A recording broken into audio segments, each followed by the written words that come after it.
नमस्ते friends, आज आपण पाहणार आहोत जय जय स्वामी समर्थ.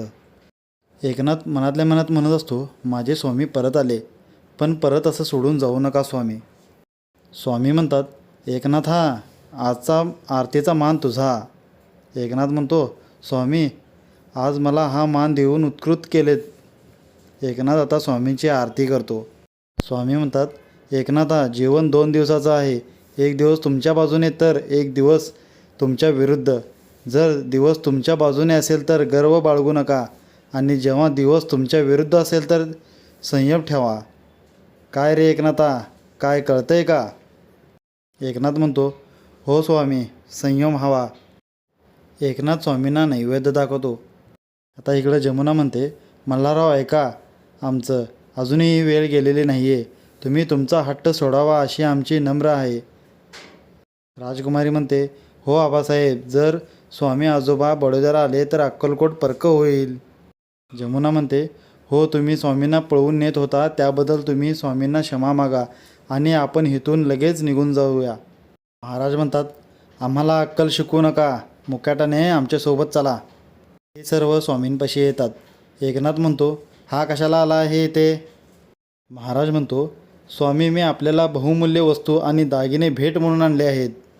त्यावर स्वामी म्हणतात, हे कशासाठी? महाराज म्हणतात, आपण आमच्यासोबत यावं. त्यावर स्वामी, काय रे मल्हाररावा, इतके काय केलेस, समाधान नाही झालं का तुला? अरे आता तरी आमचा पिछा छोड. महाराज म्हणतात, स्वामी क्षमा असावी, पण याबाबत आम्ही आपलं काहीही ऐकणार नाही. आपण आमच्यासोबत बडोद्याला आलंच पाहिजे.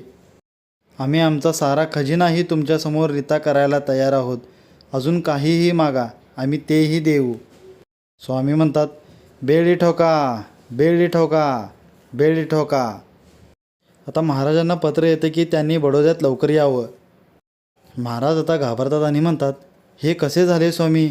सरकारांचा हुकूम म्हणजे ते आमच्यावर क्रोधित झाले असणार. स्वामी या सगळ्यातून आम्हाला सोडवा.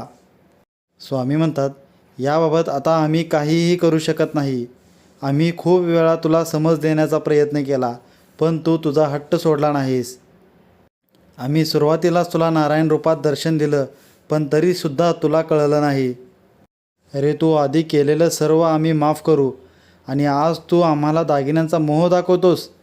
तुझ्या हातून जी चूक झाली आहे त्याची शिक्षा तर तुला भोगावीच लागणार आहे. आता महाराज स्वामींचे पाय धरतो आणि आम्हाला यातून सोडवा असे म्हणू लागतो. स्वामी म्हणतात, जसे कर्म तसे फळ. राजकुमारी रडत म्हणते, आता आमचं कोणीच नाही आहे. आई लहानपणीच गेली. आता आबासाहेबांना पकडून नेलं. आता मी काय करू स्वामी आजोबा? स्वामी म्हणतात, बाळा, ज्याचं कोणीच नसतं त्याचं आम्ही असतो. जमने, हे आज ना उद्या घडणारच होतं, कारण मल्हाररावांचा गुन्हा क्षम होता. पण आता तू दुर्गाला सांभाळ, हिला मोठी कर, आणि आम्ही तुमच्यासोबत आहोत आणि कायम राहणार. आणि आता मल्हाररावांना शिक्षा होणार ही खूनगाठ मनाशी बांधून ठेव आणि पुढील प्रवासाची आखणी कर. भिवू नकोस, मी तुझ्या पाठीशी आहे. एकनाथ म्हणतो, चला. म्हणजे मल्हारराव त्यांच्या गावी गेले. आणि म्हणतो, अजून एक आहे की शुल्क काष्ट. सुंदरात येते आणि म्हणते, काय रे, कुणाला बोललास? तुझी हिंमत कशी झाली मला अशी म्हणायची? स्वामी म्हणतात, काही त्याला खवे. आता पुढे रामाचार्य म्हणतो, तुम्ही माझ्यासोबत आहे तर माझ्याशी बोला. त्या तुमच्या तोंडून सतत त्या बुवाचं नाव ऐकून माझं डोकं भणभणवायला लागलंय. माणूस म्हणतो, आता नाही आला जण तुमच्यावर जायला लागतंय. आता सुरक्षा कवच म्हणून देवाचं नामस्मरण करायला पाहिजे. रामाचार्य म्हणतो, काय बोलताय तुम्ही? तुमचं काम व्हावं म्हणून येतोय आम्ही.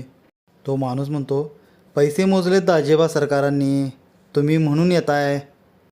रामाचार्य म्हणतो, माझ्यासोबत चला, पण त्या बुवाचं नाव नको घेऊ, आणि आम्ही त्याचं संगत कधी केलं नाही आणि करणारही नाही. तो माणूस म्हणतो, स्वामींची जो संगत करतो तो आयुष्यात उतरतो. कसे आहे रामाचार्य, माणसाला स्वतःची चूक कळली असती तर पुष्कळ अनर्थ टळल्या असत्या. तर इकडे स्वामी म्हणतात, आमचा कृष्ण येतोय, लोणी साखर आवडणारा. आता तो माणूस विचार करत असतो, स्वामींचं दर्शन घ्यायचं आहे, पण रामाचार्याला ही गोष्ट आवडणार नाही. तेवढ्यात रामाचार्य म्हणतो, माझी वही राहिली आहे, मी जाऊन लगेच घेऊन येतो. तो माणूस म्हणतो, स्वामी तुम्हाला भक्तांच्या मनातलं सगळं समजतं. स्वामींपाशी येतो आणि म्हणतो, तुमची दर्शन व्हायची खूप इच्छा होती, तुम्हीच घडवला ना हे सर्व. स्वामी म्हणतात, अरे एवढेच नाही, तुमच्या आवडीचे खाद्यही घेऊन बसलो आहोत आम्ही. तो माणूस लोणी साखर ग्रहण करतो आणि आजचा एपिसोड येथेच संपतो. Thank you friends.